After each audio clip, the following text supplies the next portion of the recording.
Welcome to Global Trends. Please subscribe and hit the bell icon for more breaking updates. In 2025, the humble tomato became the unlikely epicenter of a North American trade crisis. What began as a routine grocery item quickly turned into a symbol of political tension between the United States, Canada, and Mexico. The Trump administration's aggressive trade policies, especially during the first major USMCA review, set the stage for conflict. The tomato, a major Mexican export, was targeted as part of an America First push to protect U.S. farmers.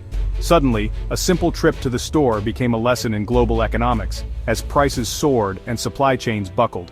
The crisis revealed just how interconnected our economies are. Actions in Washington rippled from Mexican farms to Canadian supermarkets. This story isn't just about agriculture, it's about how political decisions reshape everyday life across an entire continent. Let's unpack how a single fruit became the flashpoint for a trade war that changed North America.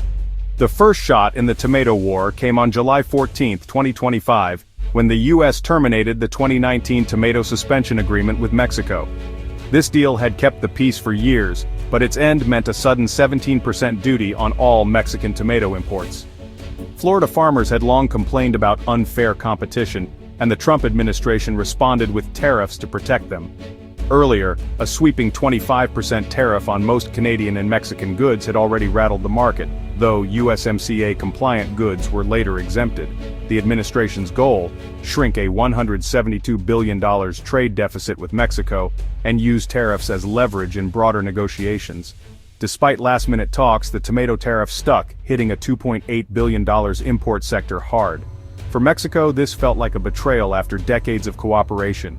Over 85% of U.S. tomato imports came from Mexican farms. The sudden tariff was more than a trade tweak. It was a shock to the entire North American supply chain. Mexican growers, U.S. distributors, and Canadian consumers all braced for impact. The stage was set for a dramatic shift in the continent's produce trade. For American families, the tomato crisis hit home at the checkout counter. With razor-thin margins, produce importers passed the 17% tariff straight to retailers, and then to shoppers. Prices for Roma, beefsteak, and cherry tomatoes jumped overnight, turning a kitchen staple into a minor luxury. For families on tight budgets, these increases meant tough choices and less access to fresh, healthy food. The pain spread beyond consumers. Cities like Nogales, Arizona, reliant on cross-border produce trade, faced job losses and economic downturns. U.S. growers couldn't fill the gap quickly, so scarcity drove prices even higher.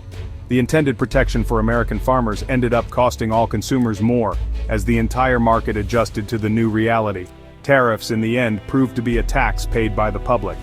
The trade war didn't stop at the southern border. Canada was drawn in too. U.S. tariffs on Canadian goods and threats of even higher rates were seen as an economic attack.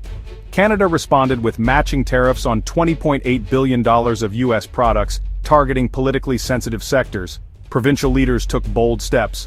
Ontario pulled U.S. products from government liquor stores, and new tariffs hit electricity exports to U.S. states. But the real power came from Canadian consumers, who launched a sweeping boycott of American goods. The Made in Canada movement exploded, with shoppers choosing local or international alternatives over U.S. produce. The maple leaf became a symbol of resistance, and support for local farmers surged. Premier David Eby captured the mood. We will never again be so dependent on the United States. The crisis forced Canada to rethink its economic ties and invest in homegrown supply chains. For the U.S., the fallout was clear lost market share and a united Canadian front determined to buy local. The trade dispute had sparked a wave of national pride and economic self-reliance across Canada. The tomato crisis was now a continental standoff. Mexico didn't wait for the U.S. to change course, it pivoted fast. While negotiating with Washington, Mexico launched a global campaign to find new buyers for its produce. Trade delegations struck deals across Europe, Asia, and South America, leveraging Mexico's reputation for quality and reliability. The result: $12 billion in new agricultural trade agreements, more than offsetting potential U.S. losses. Mexican growers were no longer dependent on a single market. They diversified and strengthened their position. With much of their supply now committed elsewhere, U.S. importers faced new competition for Mexican tomatoes, even if tariffs were lifted.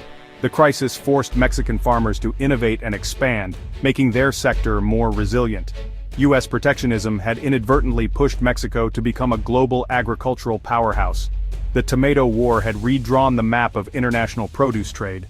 Mexico turned a setback into a strategic victory. The 2025 tomato crisis showed how a single policy can ripple through an entire continent. U.S. consumers paid more and faced shortages, while the intended benefits for American farmers were uneven and short-lived. Many U.S. agricultural exporters suffered from Canadian retaliation, deepening divisions within the sector. In Canada, the crisis sparked a lasting shift. Retailers invested in local growers and greenhouse tech, strengthening food security. The buy local movement became a permanent fixture, changing consumer habits for good. Mexico, meanwhile, emerged stronger. Its $12 billion in new deals made its agricultural sector more robust and less vulnerable. The tomato tariffs' effects were felt from farm to fork, reshaping economies and habits across North America. What started as a targeted trade move became a catalyst for lasting change. The humble tomato had left a mark on the continent. The Great Tomato Crisis of 2025 offers lasting lessons about the fragility of global trade.